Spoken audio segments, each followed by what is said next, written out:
what happened? Who is the tribe of Dan today?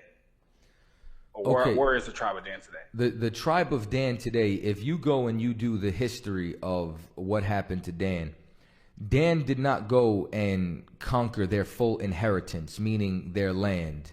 And there was a prophecy about how they would jump to Bamoth, right? And eventually they ended up moving in with half of Manasseh, and they became known as half of Manasseh. That's why, excuse me, when you read Revelations, the 7th chapter, Dan is not mentioned there, and Levi replaces Dan. If Dan and Levi would both be tribes, there would be 13. We know that there's only 12 tribes. Levi was considered Israelites, but they were not considered a tribe, because in order to be a tribe, you had to have inheritance. Inheritance was land. Levi's inheritance was the inheritance of the sacrifices of the Most High. They were scattered inside every region of the inheritances of Israel.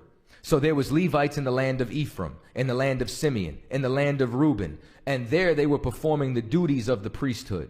Well, Dan didn't go conquer their inheritance. They went into captivity and they never came out. That's why when you go into Genesis, the 49th chapter, it talks about how he'll be a snake or an adder in the way. It's because Dan is blended into the nation, and you can find Dan, you understand, blended in primarily with the tribe of Manasseh. And because they didn't grow enough in number, because you need, the way that a nation is built is, look at Israel. Israel started with 3 men, Abraham, Isaac, and Jacob. They went into Egypt 70 deep. It said 70 souls went into Egypt. And when they came out, it was hundreds of thousands.